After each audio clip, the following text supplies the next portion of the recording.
Bom dia a todos também. Para mim é um prazer estar aqui com tantos participantes a falar um bocadinho sobre estas questões da sustentabilidade do ESG para as PMEs. Gostava de agradecer também à CCIP por esta oportunidade de fazer este webinar.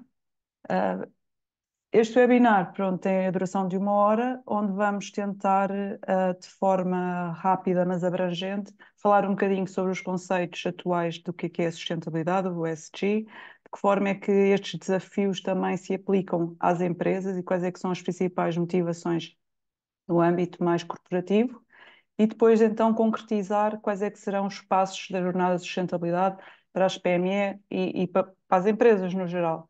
Por fim, vou apresentar os serviços da Mazar e de que forma é que nós podemos ajudar as empresas a iniciar esta jornada. A Inês já me apresentou, mas sou Maria João Marques, responsável dos serviços de sustentabilidade da Mazar, que iniciamos este serviço há cerca de 2 anos. Eu sou engenheira do ambiente, há mais de 20 anos que trabalho em consultoria, nomeadamente ao nível estratégico e do reporting, cadeia de valor, carbono, envolvimento de stakeholders e muitos outros projetos com grandes e pequenas empresas. Para iniciar, gostava de vos colocar uma questão aí no chat. Se me pudessem descrever numa palavra, o que é que para vocês significa sustentabilidade?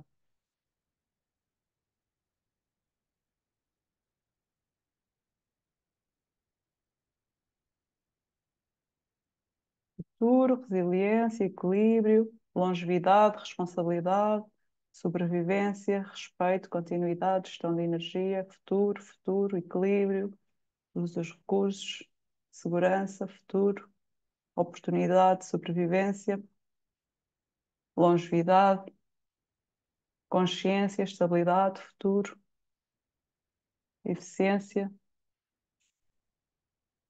Vamos continuando a ter aqui mais respostas, mas de facto é um bocadinho tudo isto. É interessante ver, se calhar, que a resposta mais votada ou mais listada é o futuro, e de facto é do futuro que nós estamos a falar, e sustentabilidade é mesmo isso, e nós agora à frente já vamos ver um bocadinho também isso.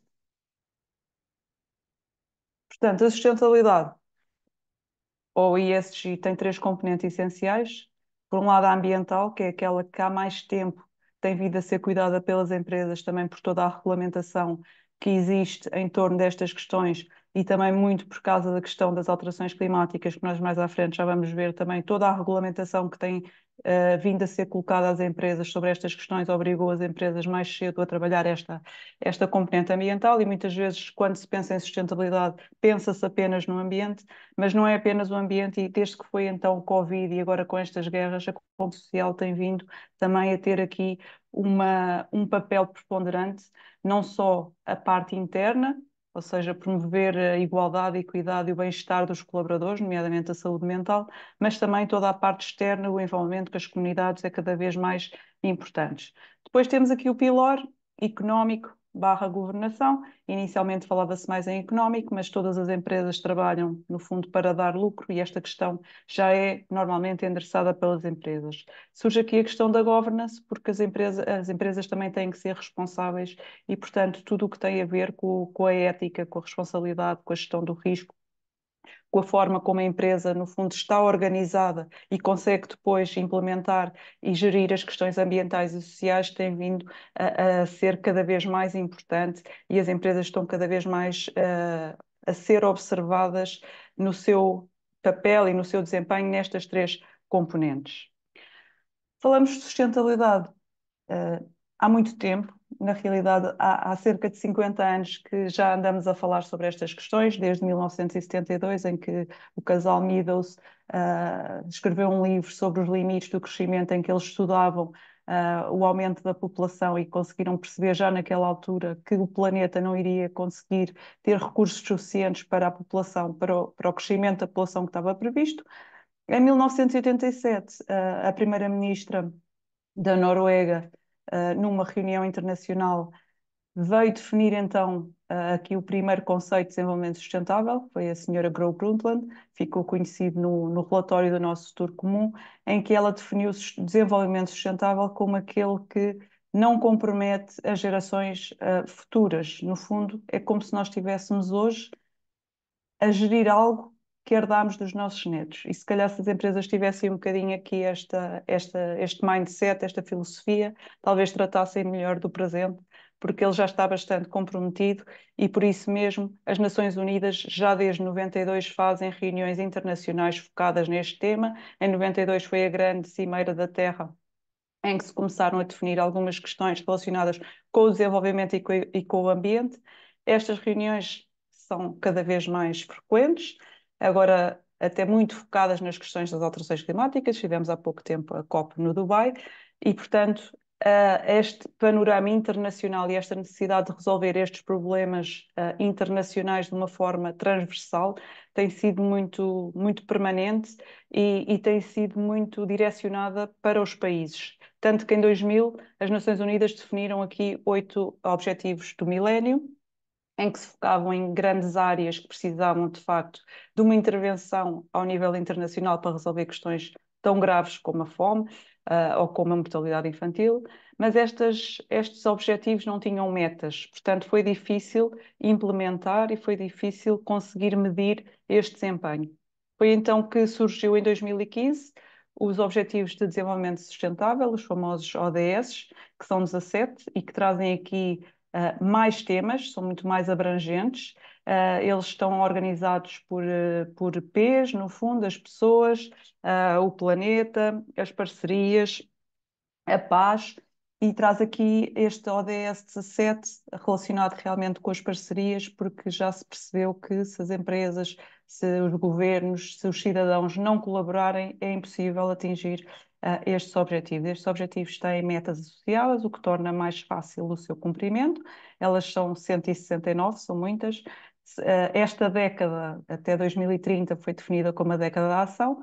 Nós sabemos que muitos destes objetivos já não vão conseguir ser alcançados, portanto, provavelmente depois dos ODS virão outros objetivos, mas para dizer que, no fundo, há 50 anos que nós andamos a falar sobre isto, portanto, isto não é um tema novo.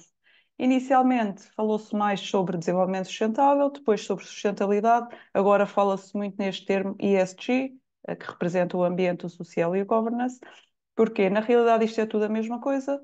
Agora as empresas estão a ser muito escrutinadas e avaliadas pelos seus desempenhos, até por todos os índices e rankings que existem, e foca-se muito esta avaliação em indicadores de desempenho. E, portanto, esta sigla ESG, no fundo, está associada a indicadores, a KPIs, que as empresas têm que mostrar para também demonstrarem a sua transparência. Falando em sustentabilidade, é impossível não falar em riscos, porque a gestão da sustentabilidade passa por a gestão dos riscos e todos os anos o World Economic Forum faz um relatório sobre os riscos globais, daqui a 2 anos e daqui a 10 anos. E este ano, também muito por toda a atualidade que se está a acontecer em termos internacionais, nomeadamente as guerras que têm sido terríveis. Temos aqui, se calhar, um panorama a 2 anos um pouco diferente, porque se nós virmos aqui o que foi o relatório anterior, víamos muito mais verde do que vemos agora este ano, mas realmente há aqui questões da falta de informação, da cibersegurança, mas também os eventos climáticos extremos, a questão das imigrações, da oportunidade económica. Portanto, há aqui a crise económica, há aqui realmente um grande foco nas questões económicas, mas se virmos nos próximos 10 anos, os primeiros quatro riscos estão associados ao clima e a tudo o que ele envolve, a perda da biodiversidade, a escassez dos recursos naturais. Portanto, isto são tudo questões da sustentabilidade e as empresas, no fundo, têm que perceber que estes riscos afetam também os seus próprios negócios. Eles fazem também aqui um gráfico muito interessante em que relaciona os riscos e se nós formos aqui um bocadinho observar este emaranhado, conseguimos ver que tudo se relaciona. Nós pensamos, o clima afeta também o social porque está a haver guerras, está a haver imigrações, há a haver a escassez de recursos e, portanto, estes riscos interrelacionam-se e, portanto, é muito redutor falar em sustentabilidade se as empresas não falarem dos riscos e não avaliarem estas questões na sua estratégia e na integração destes riscos para prevenir o futuro. Tenho aqui outra pergunta para vocês. De quem é que vocês acham que é a responsabilidade por liderar esta mudança? Serão os governos? Será a população? Serão as empresas? Querem escrever aí rapidamente o que vocês... Qual é a vossa opinião? Todos, todos, todos, todos, governo, todos, todos. É, de facto, é de todos. Aqui, se calhar, o governo tem um papel mais de líder na regulamentação, mas sem a ajuda das empresas, que são muitas e que têm um poder económico muito grande, e da própria população, dos cidadãos, o seu comportamento que tem que mudar, isto não se vai conseguir operar esta mudança tão necessária.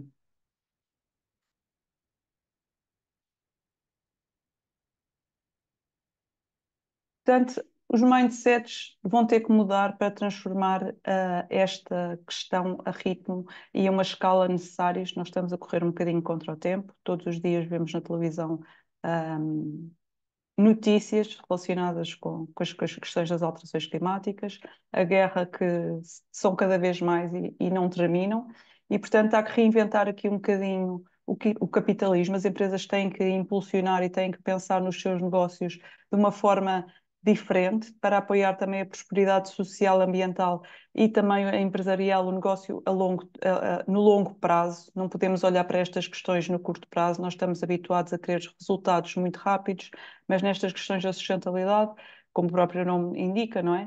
Tem que ser uma coisa sempre a médio e longo prazo, em que os efeitos não são assim tão imediatos, para criar esta resiliência para o longo prazo. Portanto, as empresas têm que incorporar e incorporar estas questões na sua estratégia.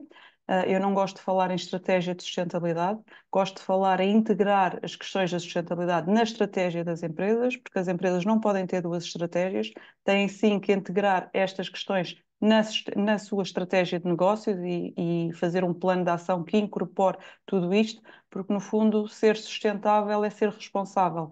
Não é nada de diferente que estamos a pedir às empresas para fazerem. Nós estamos a pedir às empresas, no fundo, o que se pede é que elas integrem estas questões de governance, das questões sociais, das questões ambientais, no que é o seu habitual, o que é o seu negócio. E, portanto, há que antecipar e há que prever todas estas mudanças que estão a acontecer num contexto global para se poder dar resposta, acompanhar e criar esta resiliência a longo prazo.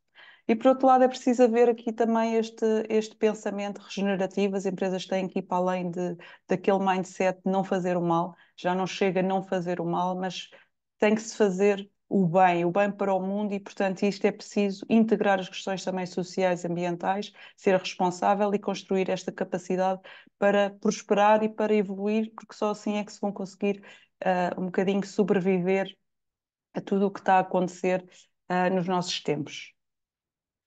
Eu trazia aqui um vídeo, mas que no fundo resume aqui um bocadinho estes desafios.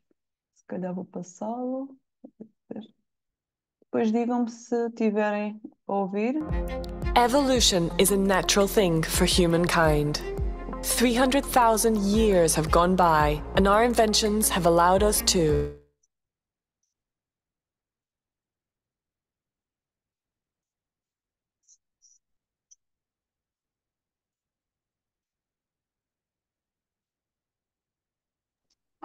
Ai, desculpem que houve aqui um... Ficámos sem a partilha Isto, da ser, tela. isto só um bocadinho... Isto ser em direto é estas coisas. O vídeo acabou Vou por Não, está partilhar a aqui. tela outra vez. Ok, vou partilhar.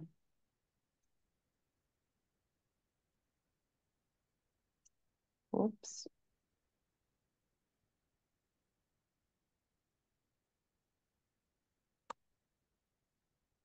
Não estou a conseguir agora aqui abrir a janela do Zoom.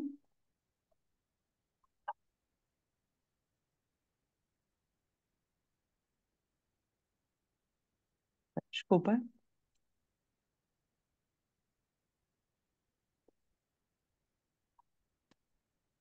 Estão a ver? Inês? Sim. Sim? Ok, então vou passar. Evolution is a natural thing for humankind.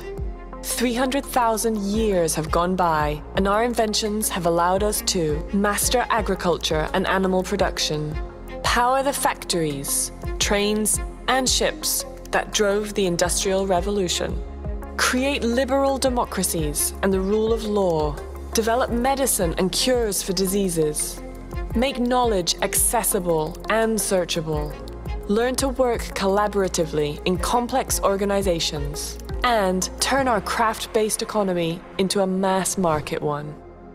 Well, today, all these great accomplishments rely partly on services and products provided by companies. Out of the 100 largest economies in the world, 69 are corporations. They've been among the main enablers of the progress of the last 200 years, which allowed average life expectancy to almost double, GDP per capita to increase by almost 14 times, and the world population to increase by almost 7 times since 1820. But this progress was only possible because of the extraordinary Holocene climate and 10,000 years of unprecedented stable temperatures. And if we damage these conditions, we will not be able to sustain a balanced planet for humans and nature alike. In fact, we are already witnessing the drastic consequences of the damage we are causing to our planet. The biosphere and natural resources are suffering degradation and are close to exhaustion. The average temperature is rising, making our planet hotter and melting the polar ice caps. The levels of air pollution and soil degradation are higher than ever. We are facing extreme meteorological phenomena and unprecedented climate change. There is a huge production of waste due to hyperconsumerism. Public health issues like diseases and superviruses, such as the coronavirus, are becoming more common. But it's not just about the planet, it is also about the people. Although on average we are much better off, social inequalities have never been so shocking. And there are still billions of people living in poverty. The lack of trust in institutions is reaching its highest levels, and there is still so much to do regarding inclusion and diversity. And now what? Back to the Stone Age?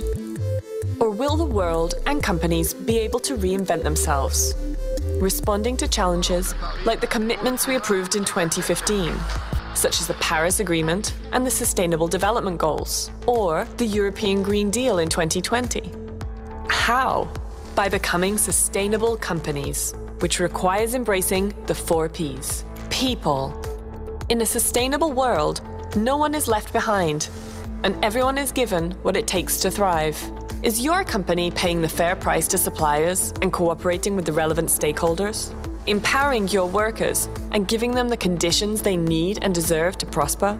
Finding new ways of interacting with customers that offer more collaborative and ongoing relationships? Learning how to leverage through our differences, making the most of diversity? Strengthening the impacted communities and committing to action on human rights? Planet.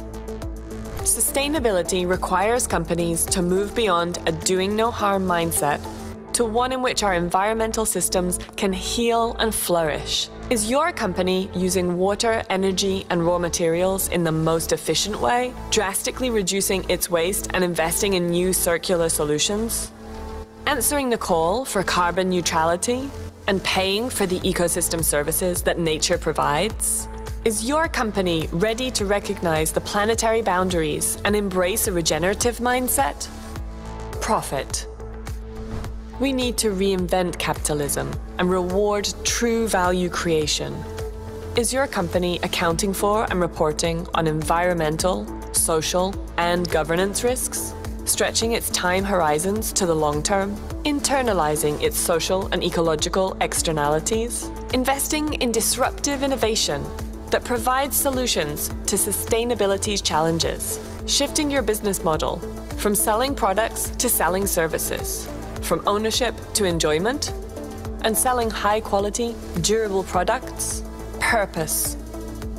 Last but not least, a competitive company must be purposeful.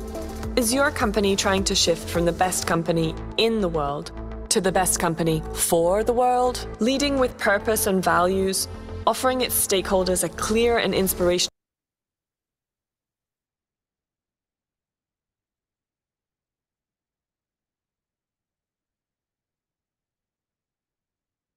Penso que este vídeo resume bastante bem o que é a sustentabilidade e aquilo que se coloca, os desafios todos que se colocam às empresas. Fala bem sobre os três pilares e, no fundo, é isto mesmo, isto que eu já estive aqui a resumir, e, portanto, é ter este propósito de fazer melhor e fazer o bem, não apenas fazer bem, mas fazer o melhor para o mundo, e isto inclui a questão da sociedade, a questão do planeta e a questão da governance e da responsabilidade com este propósito que as empresas devem ter e que devem integrar nas suas estratégias de negócio. Quais serão então as principais motivações e o que é que leva as empresas para a mudar? Temos aqui três principais linhas de atuação, sem nenhuma ordem específica. Temos, por um lado, as questões dos desafios globais e dos riscos, por outro lado, os stakeholders e, por outro lado, a regulamentação. De facto, os desafios, como estive aqui a mostrar um bocadinho nos riscos, são cada vez Maria, maiores. Maria João, pedia-te só Sim? que colocasse a tela, partilhar a tela. Estamos a ver o vídeo. Desculpa. Eu mudei aqui no meu computador e não mudei aqui no Zoom.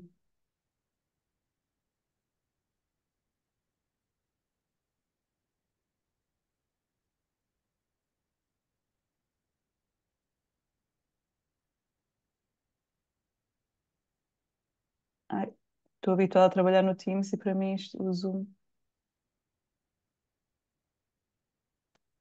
Ok, tenho que voltar aqui. Já saiu e agora coloco Exato. a tela. Então já Obrigada. está aqui à frente. Obrigada, Não, eu obrigada. é que agradeço. Então volto aqui um bocadinho atrás. Já está. Obrigada. Estava então a dizer que há aqui três grandes eixos de atuação e de motivação para que as empresas mudem e que levem, no fundo, a integrar estas questões. Por um lado, os desafios e os riscos globais, por outro lado, os stakeholders e, por outro lado, a regulamentação, sem nenhuma ordem específica.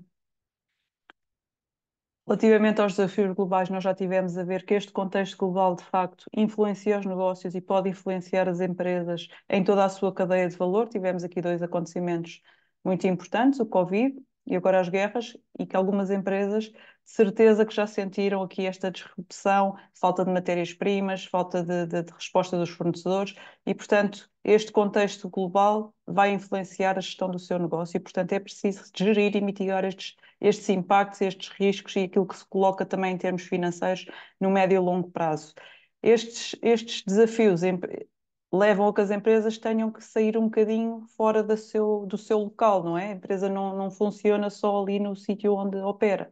Ela tem que estar e tem que estar aberta a estas mudanças e preparar-se. Nós fazemos aqui um estudo feito pelas Nações Unidas, em que foram questionar alguns CEOs, perguntaram qual é que seria o impacto destes seguintes mudanças globais que teriam no negócio hoje.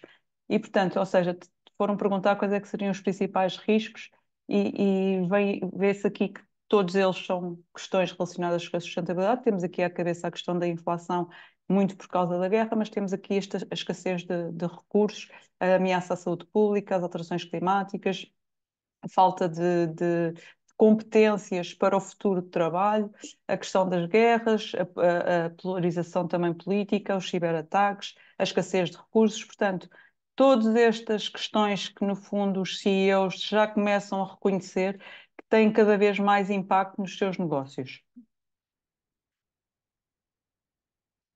Por outro lado, temos a pressão dos stakeholders, as empresas estão cada vez mais sujeitas a um escrutínio por todos os seus stakeholders e, portanto, também é importante que as empresas identifiquem, muitas delas ainda não identificaram quais é que são os grupos de stakeholders mais importantes para si. Stakeholders, no fundo, são todas aquelas organizações que podem influenciar as empresas ou que são influenciadas pelas empresas. E, portanto, para além das empresas terem que fazer esta manutenção da sua reputação, é preciso também serem transparentes e por isso têm que partilhar cada vez mais o seu desempenho e até porque com as redes sociais cada vez é mais fácil jornalistas, consumidores, estar atentos ao propósito e ao negócio das empresas e, portanto, é preciso ter isto aqui no mindset, dar resposta. Vocês estão a trabalhar para clientes, para consumidores, mas também para a comunidade, para os colaboradores. Depois o papel do governo aqui também é muito importante, como regulador e como impulsionador, muitas vezes, destas matérias, mas na linha da frente continuam a ser os consumidores que têm mais pressão ou que exercem mais pressão sobre a atividade das empresas. Este estudo aqui também mostra um bocadinho isso. Perguntou-se quais é que seriam os maiores, quais é que seriam os grupos de stakeholders com mais influência para a gestão da sustentabilidade nos próximos 5 anos, e os consumidores, já há algum tempo, continuam aqui em primeiro lugar. Realmente, esta geração mais nova está muito vocada e tem uma percepção diferente, quer consumir cada vez mais produtos que sejam sustentáveis, quer trabalhar em empresas que sejam sustentáveis, que tenham um propósito, e portanto eles também aqui vão fazer alguma pressão e estão disponíveis para pagar mais e se calhar ter menos coisas, mas as coisas que têm são sustentáveis e têm uma qualidade diferente. Os governos também aqui a subir cada vez mais aqui a sua importância, até por toda a legislação que tem sido agora publicada, e de seguida já vou falar um bocadinho sobre isso. Depois temos aqui os colaboradores, os investidores, e se forem reparar também aqui os bancos e as seguradoras deram um grande salto, porque os próprios bancos também estão debaixo de um grande escrutínio. Eles também são alvo de legislação detalhada e exigente, em que cada vez mais eles vão ter que mostrar onde é que eles estão a aplicar o seu dinheiro, quem são os seus clientes, e cada vez mais a tendência é eles emprestarem dinheiro às empresas que são sustentáveis. Portanto, aqui os bancos e as seguradoras têm cada vez mais uma relevância muito importante. Não sei se alguns de vocês já experimentou, já teve esta experiência, mas muitas empresas agora, quando querem pedir um financiamento, uma das primeiras questões que os bancos pedem é onde é que está o seu relatório de sustentabilidade, qual é o seu desempenho ambiental, e portanto tudo isto coloca esta pressão para que as empresas demonstrem o seu desempenho e melhorem o seu desempenho. Por fim, temos aqui a legislação, que parece mais um tsunami. Nestas últimas 2 décadas, de facto, tem sido muita legislação, muito relacionada com as questões também das metas climáticas. O facto de nós queremos ser, da União Europeia, ter esta meta de ser neutra em carbono em 2050, obrigou a que se desenvolvesse aqui um conjunto de instrumentos e regulações à volta, nomeadamente ao nível da descarbonização, que as empresas têm que responder e têm que se alinhar, o que não é fácil. Eu costumo muitas vezes dizer, isto é melhor apanharmos ou surfarmos a onda do que levarmos com a onda, porque isto é de facto muita coisa. Eu trago aqui de forma um bocadinho resumida. Os principais regulamentos que as empresas têm sido alvo. Claro, tudo começou com o Acordo de Paris em 2015, com esta questão da meta climática, mas depois, para se atingir estas metas climáticas, é preciso que as empresas consigam financiamento, e portanto este plano de ação para financiar este crescimento sustentável, que também obrigou que os bancos fossem cada vez mais transparentes, evitassem o greenwashing, e que eles próprios também dissessem, demonstrassem em quem é que estão a investir, a quem é que estão a emprestar o dinheiro. Depois o Pacto Ecológico Europeu vem aqui também dar corpo à questão da descarbonização e à discussão do Acordo de Paris, materializando, e também aqui houve muitos e está a haver muitos apoios a nível europeu para que as empresas cada vez mais consigam entrar neste caminho da neutralidade climática. Para isso vão ter que também medir a sua pegada de carbono. Mas depois, no fundo, tudo isto vai ter que ser reportado e comunicado de alguma forma. E, portanto, depois surgiram aqui estas diretivas, nomeadamente esta diretiva do reporting corporativo, a CSRD, que vai obrigar as empresas, nomeadamente as grandes, a reportar, no fundo, os seus impactos, os seus riscos, e tem um conjunto de indicadores a quais as empresas vão ter que estar obrigadas. Isto vai-se aplicar numa primeira fase às empresas cotadas, que em 2025 já vão ter que reportar o seu relatório em 2024.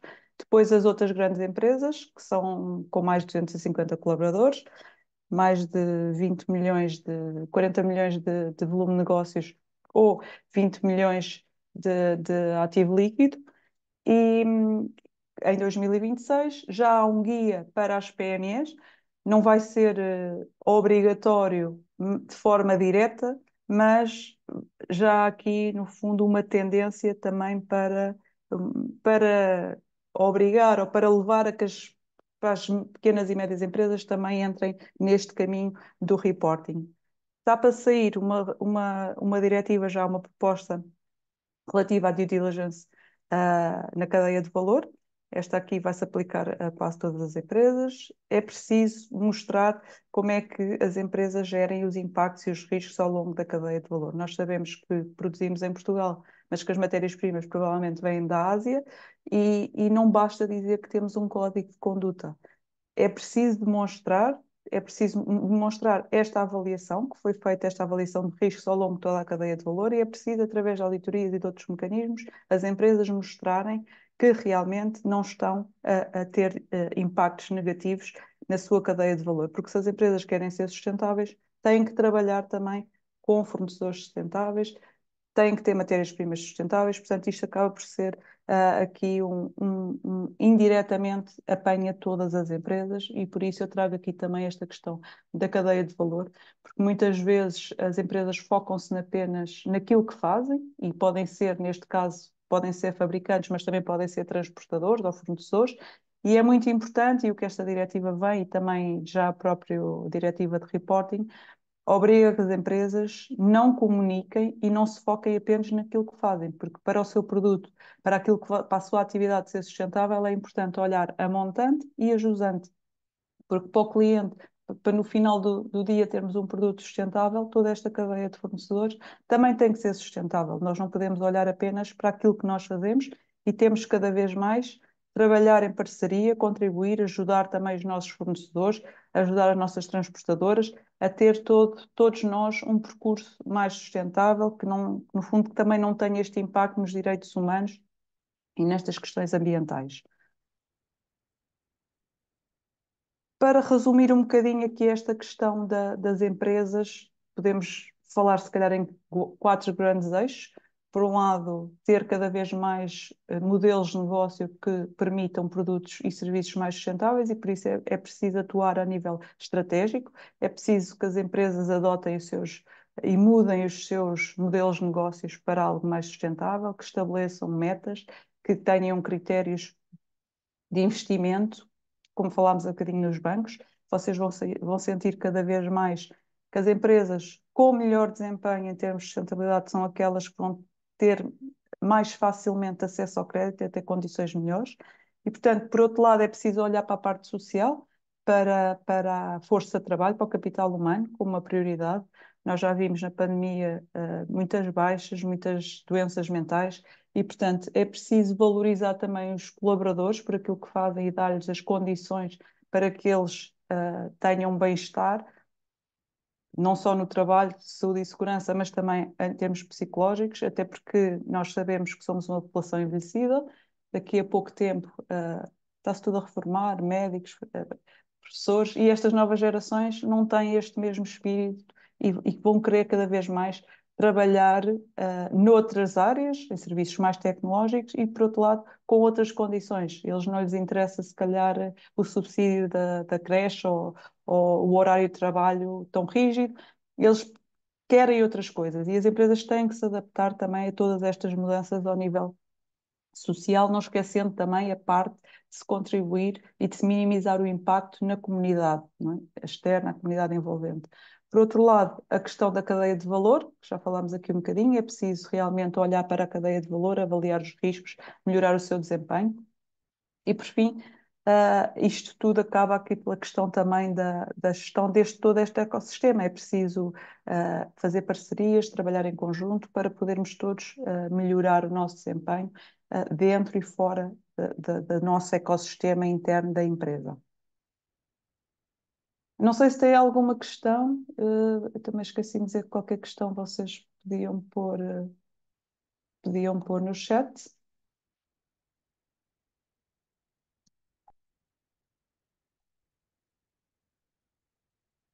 Então, quais é que são os passos que as empresas devem tomar? Quais são os principais passos para começar esta integração da sustentabilidade, iniciar esta jornada de sustentabilidade nos seus negócios? Trago aqui alguns passos que são aqueles que nós normalmente trabalhamos com as empresas. Claro que cada uma pode estar num nível diferente da sua jornada.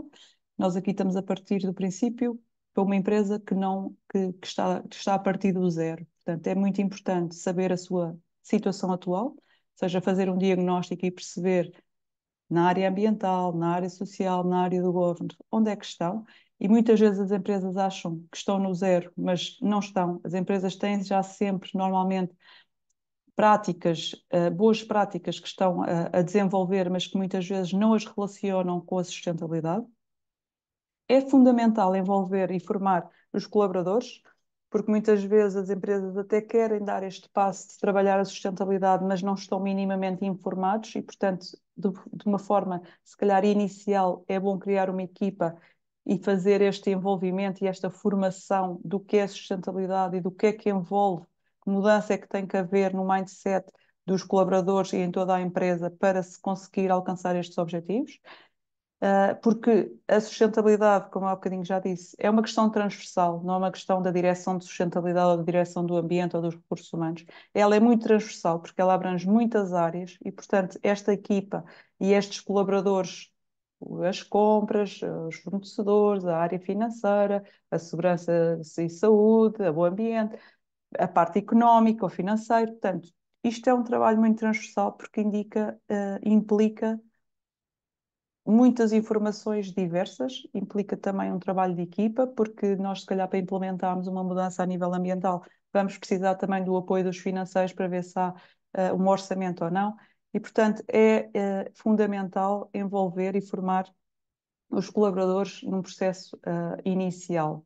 Depois é preciso perceber quais é que são os tópicos materiais. O que é isto dos tópicos materiais? Quais é que são os assuntos, os temas de sustentabilidade mais importantes para as empresas? Porque as empresas também não conseguem gerir tudo e não têm que gerir tudo. Há coisas que de facto são mais importantes para elas, normalmente aquelas que têm mais impacto.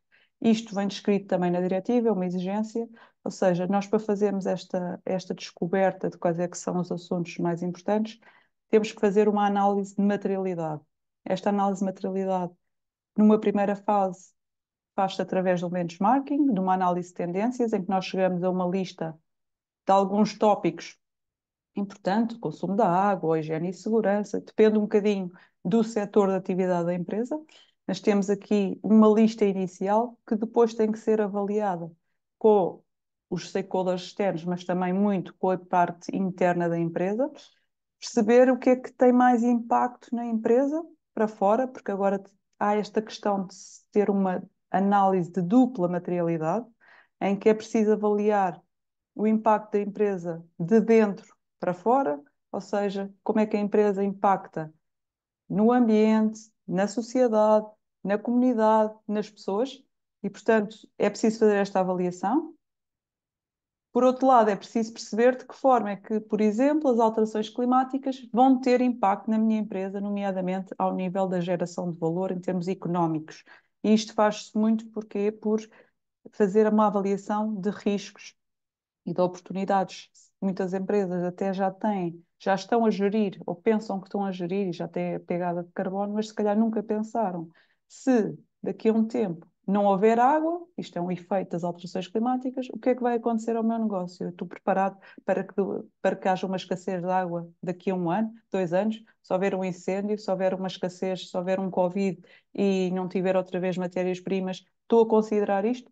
Portanto, esta avaliação e esta gestão dos riscos ESG, que é fundamental para nós descobrirmos os tópicos materiais, mas também para começar a integrar no nosso plano de negócios para uma prevenção e para haver, no fundo, aqui um acautelamento destas questões, porque muitas das empresas até já têm uma análise de riscos, mas muitas vezes estes riscos ESG não estão a ser considerados, nem estão a ser cuidados, não têm um plano de ação caso eles aconteçam. E nós sabemos que cada vez mais são os tufões, são as cheias. Portanto, há cada vez mais fenómenos extremos, já para não falar nas guerras ou nas pandemias, que sabemos também que vão ser cada vez mais frequentes.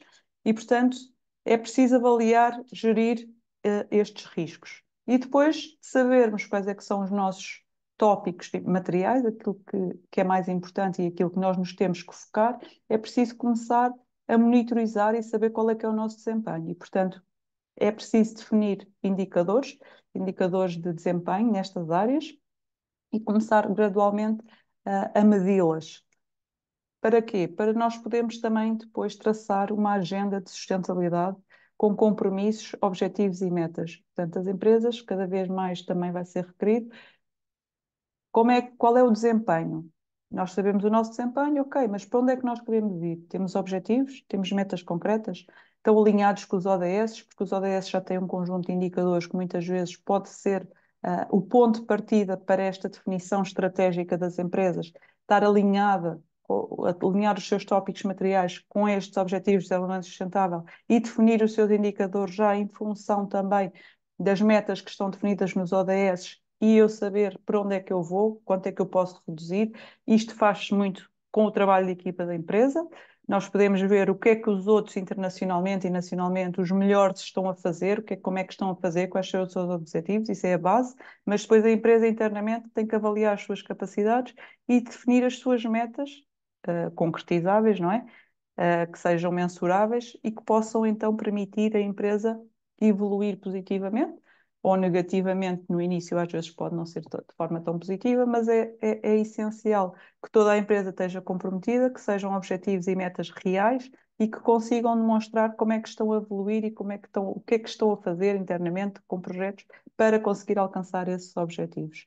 E depois de termos esta agenda, no fundo, montada, que não passa mais por um plano de ação, podemos, além de avaliar e gerir, podemos então reportar, comunicar, fazer um relatório para os stakeholders, nomeadamente também para os bancos, mas também muito importante também internamente, comunicar internamente o que é que a empresa faz. Muitas vezes os colaboradores trabalham nas empresas, mas não têm a noção do quanto de bom já se faz internamente, nem nunca associou estas questões a uma questão da sustentabilidade e, portanto, estamos na fase de se poder então comunicar para os stakeholders, e isto também é muito importante.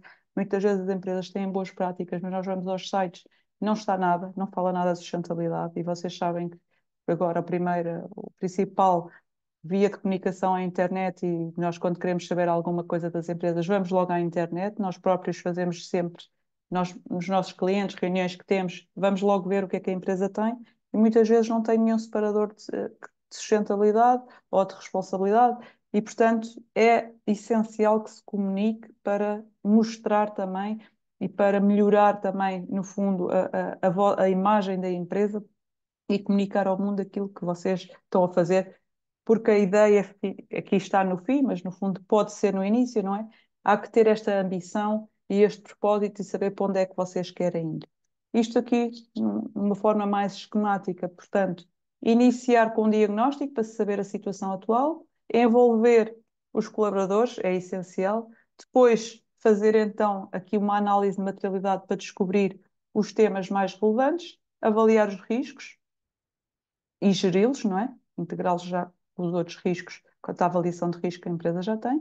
Depois, monitorizar, definir indicadores e monitorizar o desempenho, porque muitas vezes nós temos empresas que vamos fazer relatórios de sustentabilidade e no final do ano é que nos perguntam: mas o consumo de água aumentou, porquê? Porque há muito esta ideia de se nós queremos fazer um relatório, nós vamos medir para fazer um relatório, mas o relatório é apenas uma fotografia daquele ano, daquele período temporal. Portanto, esta agenda, este plano de ação tem que resultar numa melhoria de desempenho. A empresa, a ideia não é só o relatório, é o final, porque a história é o que é que vocês estão a fazer e como é que estes KPIs vos ajudam a melhorar o vosso desempenho. E para isso é preciso medi-los, monitorizá-los e ter ações para depois poder melhorá-los.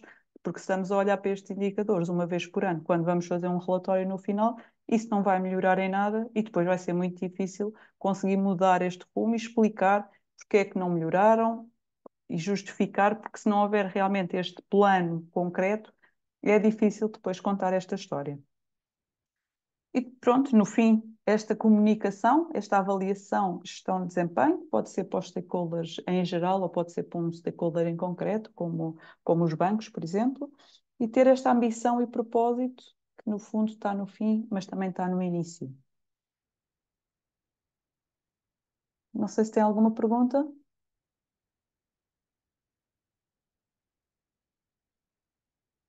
Conseguem assim identificar, alguém quer identificar quais são as maiores necessidades da empresa agora?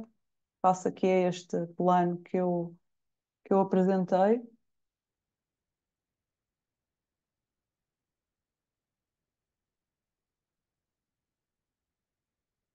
ninguém quer dizer. Estou aqui uma pergunta: existe alguma base que a regulamentação para os KPIs que vão contribuir para o report, por exemplo, o GRI adequado? Seguir os standards é uma boa abordagem.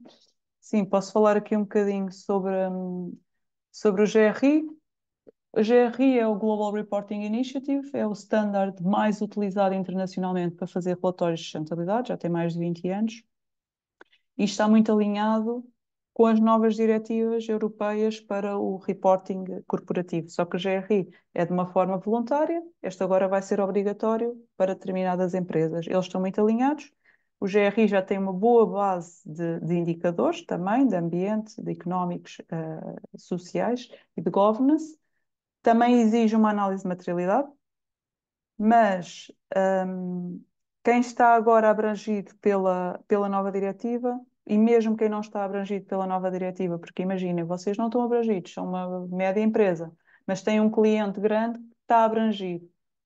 Vocês mais cedo ou mais tarde vão ter que também reportar, porque para o cliente poder reportar os indicadores, ele vai ter que reportar ao longo da sua cadeia de fornecedores. Não sei se vocês alguns já tiveram estes pedidos ou não, mas é muito normal que comecem a ter cada vez mais pedidos de informação por clientes, nomeadamente grandes clientes. Assim como se alguém, imaginem que são uma indústria automóvel que trabalham para a Volvo. Se a Volvo quiser ser neutra em carbono, se quiser saber a sua pegada de carbono, ela também vai ter que saber qual é a pegada de carbono da empresa XPTO que está cá em Portugal. E, portanto, isto direto ou indiretamente vai afetar também as PMEs, porque, no fundo, são o maior número e são aquelas que também vão influenciar depois o produto final. E, portanto, podem utilizar o GRI, pode ser um bom suporte, mas também podem alinhar-se já com a diretiva e com os indicadores da diretiva. A grande diferença é que a diretiva é mais exigente ao nível do reporting estratégico, ou seja, não é apenas números, o GRI também já não era só números, mas agora para cada indicador. Imaginem que as alterações climáticas são um tópico material e vocês vão ter que reportar sobre alterações climáticas. Para além de dizerem quais são as vossas emissões de carbono, vão também ter que dizer qual é que é a vossa estratégia, quem é que é o responsável na administração por esta temática, qual é que é o vosso plano de objetivos e metas, se avaliaram os riscos e oportunidades e, portanto, para cada indicador há um conjunto de informação mais de governance que é pedida às empresas, mas como indicadores podem seguir a GRI ou podem seguir a diretiva, que elas estão muito alinhadas. Aqui mais perguntas.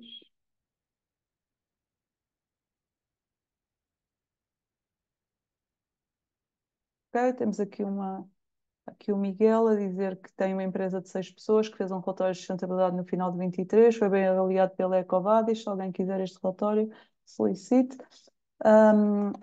Ecovadis é um ranking, há muitos rankings agora também de sustentabilidade. E que, no fundo, o que eles fazem é quase como aquele diagnóstico. Eles têm um conjunto de perguntas e de exigências que colocam às empresas, e quanto mais pontos tiverem, ou seja, quanto mais respostas afirmativas tiverem, mais alto se obtém o valor no ranking. Claro que estes rankings são pagos, e normalmente estes rankings, uma das questões que pedem é ter um relatório de sustentabilidade, assim como os inquéritos dos fornecedores. Não sei se vocês, ou dos clientes, como fornecedores, se vocês já tiveram que responder a estes inquéritos para os clientes, muitas vezes eles, para além de se têm sistemas de gestão ou se têm outras políticas, eles pedem também um relatório de sustentabilidade. Bom, vou avançar aqui agora um bocadinho. De que forma é que então é que nós, Mazar, podemos ajudar as empresas a fazer isto? Nós temos aqui uma oferta mais abrangente. Nossa ideia é trabalhar numa ótica de 360 graus, em que podemos atuar desde o início, desde a parte mais estratégica, de traçar o caminho certo, passando pela implementação da mudança, no fundo, com todas as questões mais da gestão, e, por fim, avaliar o desempenho através da comunicação do desempenho com relatórios. Dividimos aqui a nossa oferta em 4 grandes áreas: por um lado, estratégia e reporting, por outro lado, alterações climáticas, por outro lado, a cadeia de valor, e depois temos aqui uma área de formação. De formação, exato. Concretamente para as PMEs, porque nós vimos que são um público-alvo bastante grande, muitas vezes não estão preparados para iniciar já a jornada de forma tão direta e, portanto, é preciso dar aqui alguns passos iniciais e ver as necessidades e, portanto, nós criámos aqui, nomeadamente, dois produtos. Um é o SGL Check, que no fundo é um diagnóstico de screening, onde nós vamos fazer perguntas sobre as três áreas, para ver em que estado é que a empresa está, porque pode estar mais iniciante, pode estar intermédio ou mais avançado, mas sem saber aqui esta base, que ajuda também a própria empresa a perceber que tipo de informação é que vai ter que começar a recolher e organizar, faz todo o sentido saber em que ponto é que está. Portanto, aqui, no fundo, nós utilizamos também uma plataforma que nos dá depois os resultados e, no fundo, até dá aqui um bocadinho um benchmarking e um ranking em que posição é que estão no final disto tudo, qual é a percentagem que estão a cumprir em cada uma destas áreas. Isto seria aqui um produto inicial para as empresas perceberem em que ponto é que estão. Depois temos aqui o Kit ESG Quick Starter, que é um conjunto de ferramentas para empresas que pode ser feito a seguir ao diagnóstico ou para empresas que já saibam um bocadinho em que ponto é que estão e que já estão a tentar gerir estas questões, mas muitas vezes ainda não têm ferramentas, não têm um Excel, não está a medir de forma organizada os seus indicadores. Nós podemos ajudar criando já aqui um Excel com um conjunto de indicadores que depois são escolhidos em conjunto com a empresa, que devem ser aqueles mais importantes, não é? O carbono, o consumo de água, a formação dos trabalhadores. Pronto, há algum conjunto que depois tem o Excel e vocês periodicamente conseguem ir monitorizando. Fazemos também um pacote de políticas internas, que podem ser até quatro, por exemplo, escrever uma política de sustentabilidade, ou direitos humanos, ou diversidade, ou um código de conduta interno ou para fornecedores, e que inclui aqui também depois um pacote sempre de horas nosso para ajudar a implementar estas questões. Adicionalmente, temos também uma ferramenta de pegada de carbono. Sabemos que cada vez mais as empresas também são questionadas sobre a sua pegada de carbono, têm que ser mais eficientes energeticamente, têm que consumir menos energia e é fundamental que também saibam qual é a sua pegada de carbono antes de ter um plano e desenhar metas, não é? Tem que saber, é uma questão outra vez ali do diagnóstico, saber como é que vocês estão inicialmente em termos de consumos energéticos para depois terem metas concretas. Depois temos aqui a nossa questão da formação, que pode ser uma formação e sensibilização mais gerais. Temos formações técnicas, formações para executivos, e-learning ou presencial, mas temos muita formação à medida das empresas. Nós, quando iniciamos um projeto, gostamos sempre de iniciar esse projeto com esta formação e esta sensibilização geral, tanto para administradores como para colaboradores, para que todos estejam em pé de igualdade, todos estão a falar, estamos todos a falar a mesma linguagem, sabemos todos aquilo que estamos a tratar. Aqui depois, concretamente, pronto, temos aqui mais específico o que é o SGL Check, que também podemos também identificar os Objetivos de Desenvolvimento Sustentável. Depois tem este diagnóstico, acaba também por ter um relatório de recomendações para que a empresa perceba onde é que está e para onde é que deve ir. Portanto, ter aqui um caminho já para onde vai. Este ESG Quick Starter, já falei um bocadinho, portanto, já vos dá aqui algumas ferramentas para que, se vocês quiserem depois comunicar algum desempenho aos vossos stakeholders, nomeadamente aos clientes, já conseguem ficar aqui com alguma informação, têm políticas, têm indicadores, para começar a fazer um pequeno relatório, porque nem todas as empresas precisam de um relatório de sustentabilidade, muitas vezes pode ser uma brochura, podem começar gradualmente, não precisam ter logo um relatório muito grande, porque também o que interessa são as questões principais e, portanto, esta ferramenta já vos dá aqui um bocadinho, já faz um bocadinho esta ajuda. Não sei se têm mais questões, vou pôr no chat, que eu estou a terminar.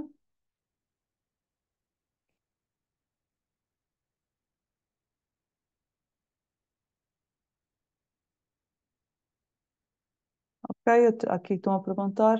Vocês depois também vão receber esta apresentação. Tem aqui o meu contacto, mas esta apresentação vai ser enviada para todos. Tem aqui os meus contactos. Agradeço a presença de todos tivemos aqui 290 participantes. Nunca tinha falado assim num webinar para tanta gente, portanto, agradeço realmente o vosso interesse por esta temática.